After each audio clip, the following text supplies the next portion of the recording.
নমস্কাৰ সকলোকে স্বাগতম জনাইছো আসাম কেৰিয়াৰ পইণ্ট ইউটিউব চেনেলটোলৈ বন্ধুসকল আজি এই ভিডিঅ'টিত আমি আপোনালোকৰ আগন্তুক অনুষ্ঠিত হ'ব লগা গ্ৰেড 3 আৰু গ্ৰেড 4 পৰীক্ষাৰ বাবে প্ৰয়োজন হোৱা কেইটামান অতিকৈ গুৰুত্বপূৰ্ণ প্ৰশ্ন আলোচনা কৰিবলৈ ওলাইছো এনে ধৰণৰ প্ৰশ্নসমূহ আপোনালোকৰ আগন্তুক পৰীক্ষাৰ বাবে অতিকৈ সহায়ক হ'ব পাৰে হেহে ভিডিঅ'টো শেষলৈকে স্কিপ নকৰাকৈ চাই থাকক আজি ভিডিঅ'ৰ প্ৰথম প্ৰশ্নটো হৈছে who led the first rebellion against British rule in Assam অসমত ব্ৰিটিছ শাসনৰ বিৰুদ্ধে প্ৰথম বিদ্ৰোহৰ নেতৃত্ব কোনে দিছিল the correct answer is option C Gomdhar Konwar অসমত ব্ৰিটিছ শাসনৰ বিৰুদ্ধে প্ৰথম বিদ্ৰোহৰ নেতৃত্ব দিছিল গুমধৰ কোঁৱৰে নেক্সট প্ৰশ্নটো হৈছে হু ওয়াজ দা অথৰ অফ দা অসমীয়া সাহিত্যৰ বুৰঞ্জী অসমীয়া সাহিত্যৰ বুৰঞ্জী নামৰ গ্ৰন্থখনৰ লেখক কোন আছিল The correct answer is option C, Devendranath Bezbarua. বন্ধুসকল অসমীয়া সাহিত্যৰ বুৰঞ্জী এই গ্ৰন্থখনৰ লেখক আছিল Devendranath Bezbarua. নেক্সট প্ৰশ্নটো হৈছে Who was hanged with Moniram Dewan? Maniram দেৱানৰ লগত কাক ফাঁচি দিয়া হৈছিল বন্ধুসকল মোস্ট ইম্পৰ্টেন্ট প্ৰশ্ন হয় ইয়াৰে কাৰেক্ট আনসাৰটো হ'ব অপচন বি পিয়লি বৰুৱা মনিৰাম দেৱানৰ হৈতে পিয়লি বৰুৱাক ফাঁচি দিয়া হৈছিল Next question to hoise the year 1894 is associated with which of the following events 1894 চনটো তলৰ কোনটো ঘটনাৰ হৈতে জড়িত The correct answer is option C Patharughat revolt 1894 চনটো পথৰুঘাট বিদ্ৰোহৰ হৈতে জড়িত Next প্ৰশ্নটো হৈছে which session of the All India Congress was held at Pandu, Guwahati. Guwahatir Pandut সৰ্বভাৰতীয় কংগ্ৰেছৰ কোনখন অধিৱেশন অনুষ্ঠিত হৈছিল কাৰেক্ট আনসাৰটো হ'ব অপচন এ 1926 চনত 41 সংখ্যক অধিৱেশন বন্ধুসকল গুৱাহাটীৰ পাণ্ডুত 1926 চনত সৰ্বভাৰতীয় কংগ্ৰেছৰ 41 সংখ্যক অধিৱেশন অনুষ্ঠিত হৈছিল নেক্সট প্ৰশ্নটো হৈছে in what year was the Treaty of Yandabu signed. Yandabu সন্ধি কিমান চনত স্বাক্ষৰিত হৈছিল The correct answer is option B 1826 চনৰ 24 ফেব্ৰুৱাৰী বন্ধুসকল ইয়ান্দাবু সন্ধি 1826 চনৰ ফেব্ৰুৱাৰী মাহৰ 24 তাৰিখে স্বাক্ষৰিত হৈছিল নেক্সট প্ৰশ্নটো হৈছে who among the following was the first to establish a tea garden in Assam কোনে অসমত প্ৰথম চাহ বাগিচা স্থাপন কৰিছিল কাৰেক্ট আনসাৰটো অপচন সি মনিৰাম দেৱান বন্ধুসকল এই প্ৰশ্নটো বহুত ইম্পৰ্টেন্ট হয় কেইবাটাও পৰীক্ষাত অহা দেখা গৈছে অসমত প্ৰথম চাহ বাগিচা স্থাপন কৰিছিল মনিৰাম দেৱানে আপোনালোকে মনত ৰাখি থব নেক্সট প্ৰশ্নটো চাওঁ আমি question number 8 which was the first Assamese language magazine প্ৰথম অসমীয়া ভাষাৰ আলোচনী কোনখন আছিল বন্ধুসকল কাৰেক্ট আনসাৰটো অপচন বি অৰুণোদয় প্ৰথম অসমীয়া ভাষাৰ আলোচনীখন হৈছে অৰুণোদয় নেক্সট কোৱেশ্চনটো হৈছে which was the first Assamese children's magazine প্ৰথম অসমীয়া শিশু আলোচনী কোনখন আছিল ইয়াৰে কাৰেক্ট আনসাৰটো অপচন ডি লৰা বন্ধু প্ৰথম অসমীয়া শিশু আলোচনীখন আছিল লৰা বন্ধু নেক্সট কোৱেশ্চনটো হৈছে how many years did Ahoms rule Assam অসমত আহোমসকলে কিমান বছৰ শাসন কৰিছিল The correct answer is option C 600 years বন্ধুসকল অসমত আহোমসকলে প্ৰায় 600 বছৰ সময় শাসন কৰিছিল নেক্সট কোৱেশ্চনটো হৈছে who was the founder of the Ahom dynasty Ahom বংশৰ প্ৰতিষ্ঠাপক কোন আছিল The correct answer is option C Chaolung Sukaphaa বন্ধুসকল আহোম বংশৰ প্ৰতিষ্ঠাপক আছিল চাউলুং চুকাফা পিছৰ প্ৰশ্নটো হৈছে who among the following Ahom king was known as বামুণী কোঁৱৰ তলৰ আহোম ৰজাৰ ভিতৰত কোনজন ৰজাক বামুণী কোঁৱৰ নামেৰে পৰিচিত আছিল কাৰেক্ট আনসাৰটো অপচন এ সুদাংফা আহোম ৰজা সুদাংফা বামুণী কোঁৱৰ নামেৰেও পৰিচিত আছিল নেক্সট কোৱেশ্চনটো হৈছে in which year was the capital of Assam shifted from Shillong to Dispur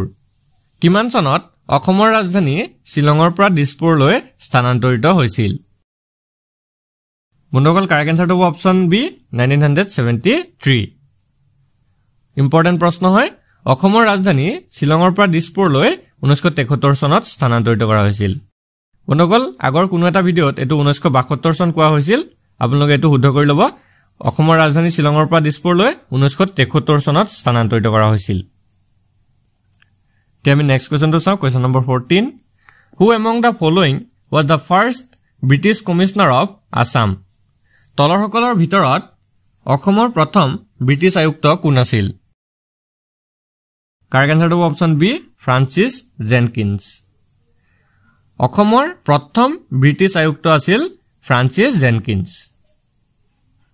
next প্ৰশ্নটো হৈছে হু among the following was the president of Swaraj Party in Assam during the freedom movement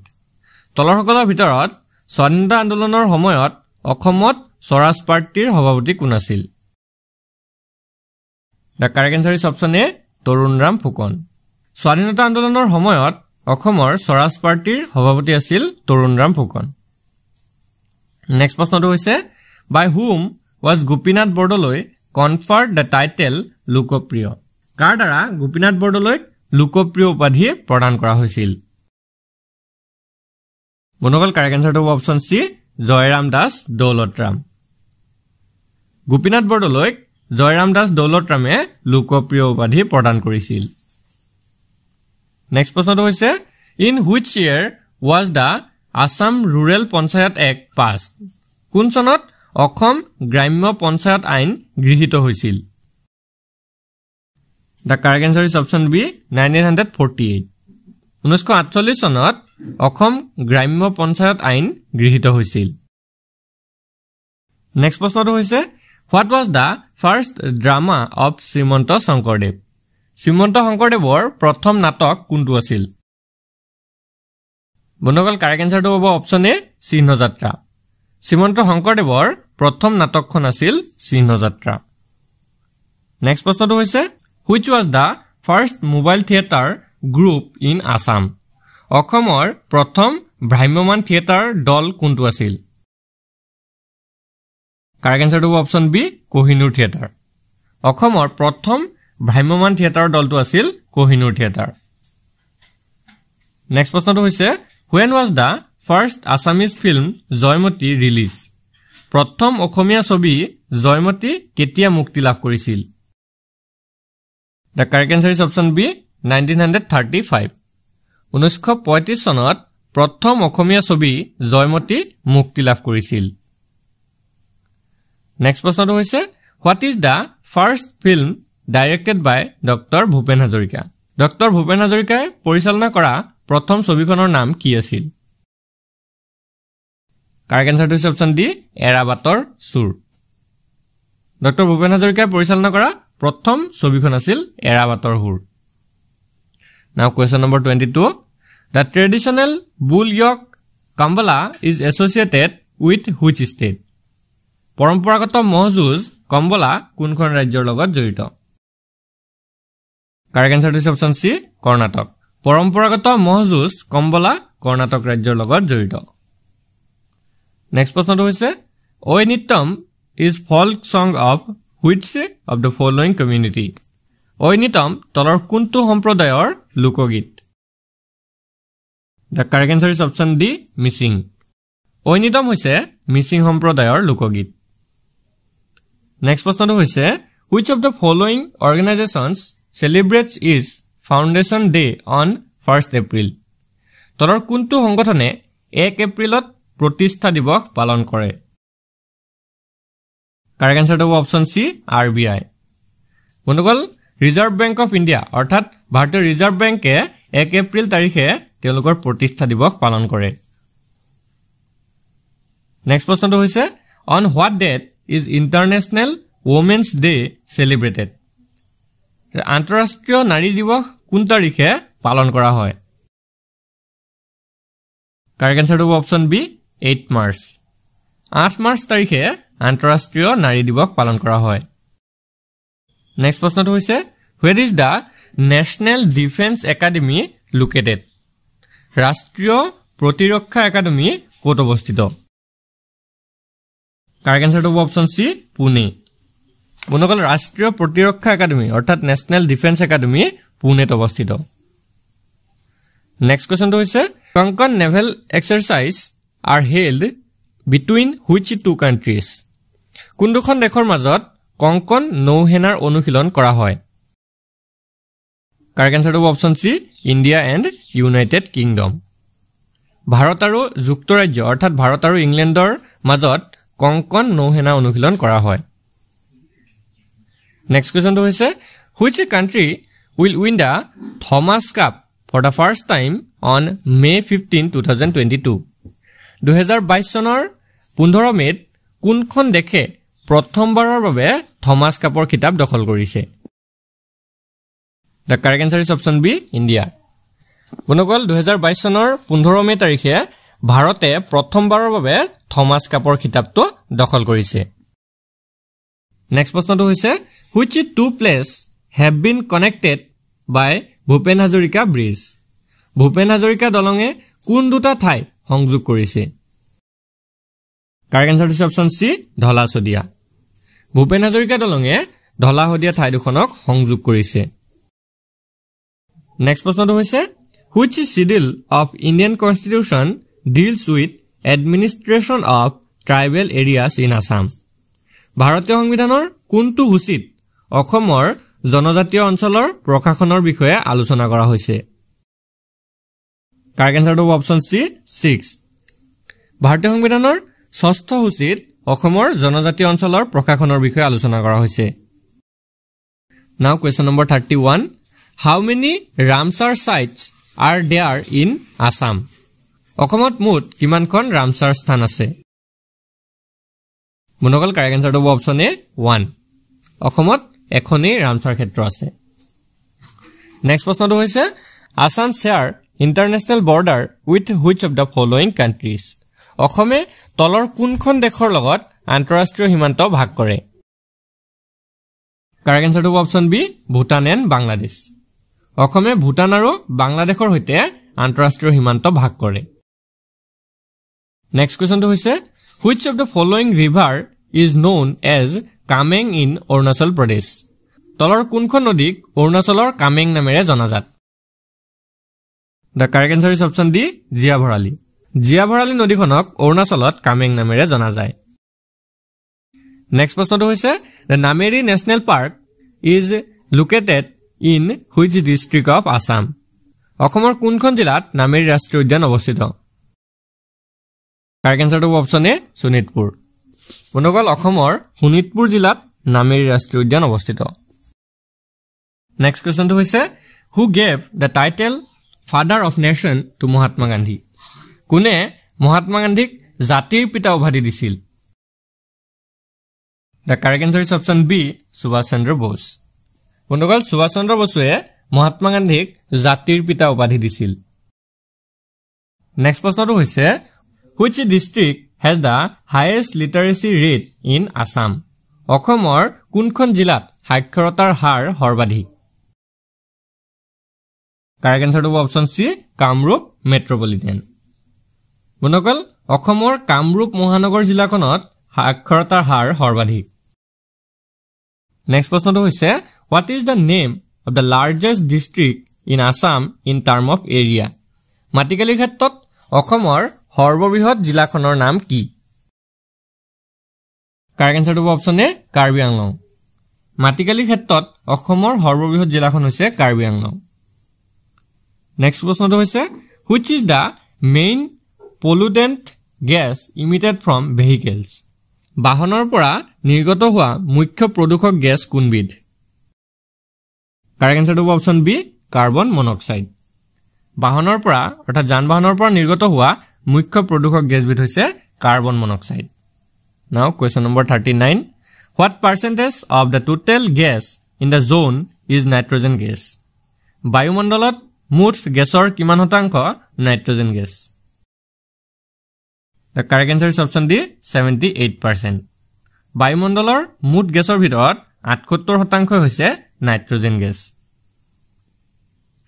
next প্ৰশ্নটো হৈছে what is the name of the thinnest gas আটাইতকৈ পাতল গেছবিধৰ নাম কি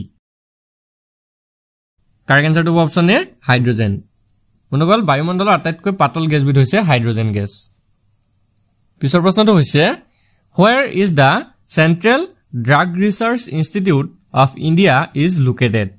ভাৰতৰ কেন্দ্ৰীয় ঔষধ গৱেষণা প্ৰতিষ্ঠান ক'ত অৱস্থিত কাৰেক্ট এনসাৰটো হ'ব অপচন ডি লক্ষ্ণৌ ভাৰতৰ কেন্দ্ৰীয় ঔষধ গৱেষণা প্ৰতিষ্ঠান লক্ষ্ণৌত অৱস্থিত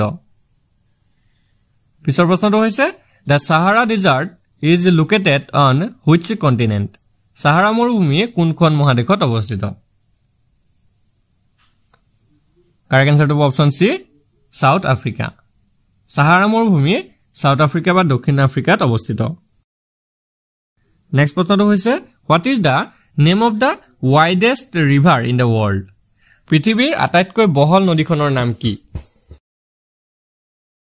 ইয়াৰ কাৰেক্ট এনসাৰটো হ'ব option A Amazon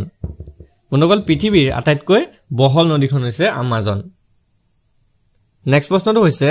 who was the first Indian woman to get gold medal in Asian Games Asian Gamesত স্বৰ্ণ পদক লাভ কৰা প্ৰথম গৰাকী ভাৰতীয় মহিলা কোন ইয়াৰ উত্তৰটো হ'ব অপচন এ কমলজিৎ সন্ধু এছিয়ান গেমছত স্বৰ্ণ পদক লাভ কৰা প্ৰথম গৰাকী ভাৰতীয় মহিলা হৈছে কমলজিৎ সন্ধু পিছৰ প্ৰশ্নটো হৈছে which of the following is not a permanent member of UN Security Council নিম্নলিখিত কোনটো ৰাষ্ট্ৰসংঘৰ নিৰাপত্তা পৰিষদৰ স্থায়ী সদস্য নহয় উত্তৰটো হ'ব অপচন ডি জাপান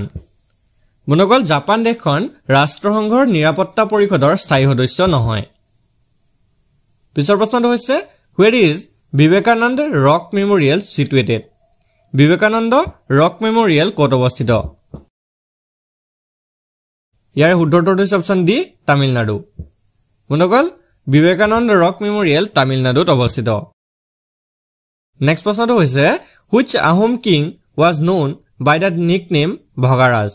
কোনজন আহোম ৰজাক ভগাৰজা ডাক নামেৰে জনা গৈছিল কাৰেক্ট এনসাৰটো হ'ব অপচন সি সুৰুম্ফা আহোম ৰজাক ভগাৰজা ডাক নামেৰে জনা গৈছিল নেক্সট প্ৰশ্নটো হৈছে when was the University of Guwahati established Guwahati বিশ্ববিদ্যালয় কেতিয়া স্থাপন কৰা হৈছিল উত্তৰটো হ'ব অপচন এ 1948 বন্ধুসকল 1948 চনত গুৱাহাটী বিশ্ববিদ্যালয় স্থাপন কৰা হৈছিল পিছৰ প্ৰশ্নটো হৈছে which country is called dragon country dragon দেশ বুলি কোনখন দেশক কোৱা হয় the correct answer is option D Bhutan বন্ধুসকল ভুটান দেশখনক dragon দেশ বা dragon country বুলিও কোৱা হয় আজি ভিডিঅ'ৰ শেষৰ প্ৰশ্নটো হৈছে who was the last deputy PM of India ভাৰতৰ শেষৰজন উপ-প্ৰধানমন্ত্ৰী কোন আছিল কাৰেক্ট এনসাৰটো হ'ব অপচন ডি লাল কৃষ্ণ আদবানী বন্ধুসকল ভাৰতৰ শেষৰজন উপ-প্ৰধানমন্ত্ৰী আছিল লাল কৃষ্ণ আদবানী আজি ভিডিঅ'টো আপোনালোকৰ বাবে ইনফৰমেটিভ হলে ভিডিঅ'টো এটা লাইক কৰি দিব আৰু এনে ধৰণৰ আগন্তুক যিকোনো পৰীক্ষাৰ বাবে ভিডিঅ' পাবলৈ আমাৰ চেনেলটো সাবস্ক্ৰাইব কৰি কাষত থকা বেল আইকনটো দবাই দিব ধন্যবাদ